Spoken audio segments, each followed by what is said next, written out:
ആദ്യം ഒരു കുട്ടിക്കർഷകനെ പരിചയപ്പെടാം. മട്ടുപ്പാവിൽ ചെണ്ടുമല്ലി വസന്തമൊരുക്കി 5ാം ക്ലാസ്സുകാരൻ ഗൗതം ശിവ 120 ചെണ്ടുമല്ലി തൈകൾ വളർത്തി ശ്രദ്ധേയനാവുകയാണ് ഈ കുട്ടിക്കർഷകൻ. പരിമിതമായ സ്ഥലത്തും ജൈവരീതിയിൽ മികച്ച കൃഷി സാധ്യമാണെന്ന സന്ദേശമാണ് ഗൗതത്തിന്റെ പൂക്കൃഷി നൽകുന്നത്. വീടിന്റെ മട്ടുപ്പാവിൽ ചെണ്ടുമല്ലി പൂക്കൾ വിരിച്ച് ശ്രദ്ധേയനാവുകയാണ് 5ാം ക്ലാസ് വിദ്യാർത്ഥി ഗൗതം ശിവ.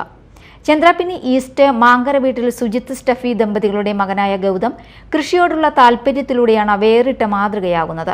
ചന്ദ്രാപിന്നി SN വിദ്യാഭവൻ സ്കൂളിലെ 5ാം ക്ലാസ് വിദ്യാർത്ഥിയായ ഗൗതം കഴിഞ്ഞ 2 വർഷമായി കൃഷിയിൽ സജീവമാണ്. വിവിധയിനം പച്ചക്കറികൾ കൃഷി ചെയ്തുകൊണ്ടായിരുന്നു കുട്ടിക്കർഷകന്റെ തുടക്കം. പിന്നീട് പൂക്കൃഷിയിലേക്കും ശ്രദ്ധ തിരിച്ചു. ഗൗതത്തിന്റെ കൃഷിയോടുള്ള താൽപര്യത്തിന് പിന്നിലെ പ്രധാന പ്രചോദനം അമ്മൂമ്മയും മികച്ച ജൈവ കർഷകയുമായ ഷീജ ഗുരുവായൂരാണ്. അമ്മൂമ്മയിൽ നിന്ന് കൃഷിയുടെ വിവിധ രീതികൾ മനസ്സിലാക്കിയ ഗൗതം പഠനത്തോടൊപ്പം കൃഷിയെയും ജീവിതത്തിന്റെ ഭാഗമാക്കി. മട്ടുപ്പാവിൽ ചെടിച്ചട്ടികളിലായി 120 ചെണ്ടുമല്ലി തൈകളാണ് ഗൗതം നട്ടുവളർത്തിയത്. പരിമിതമായ സ്ഥലത്തും ശാസ്ത്രീയമായും ജൈവരീതിയിലും കൃഷി ചെയ്യാമെന്ന സന്ദേശമാണ് ഈ കുട്ടിക്കർഷകന്റെ പൂക്കൃഷി നൽകുന്നത്. സ്വന്തം അധ്വാനത്തിൽ വളർത്തിയ ചെണ്ടുമല്ലിയുടെ വിളവെടുപ്പ് ഗൗതത്തിന് ഏറെ സന്തോഷം പകരുന്നതായി.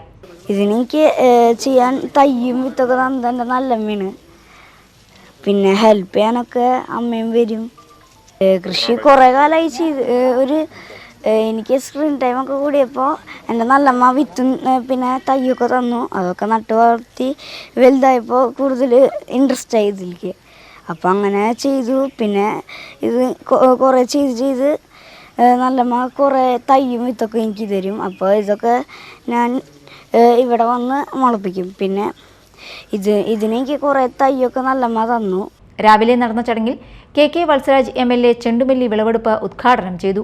എടത്തിരുത്തി ഗ്രാമപഞ്ചായത്ത് president Baina Pradeep, Nattika rural bank president advocate VK Jyothi Prakash, ward member Sajitha Ashraf, കൃഷി ഓഫീസർ KA മേഘ തുടങ്ങിയവർ പങ്കെടുത്തു. Media time, Kaipamangalam.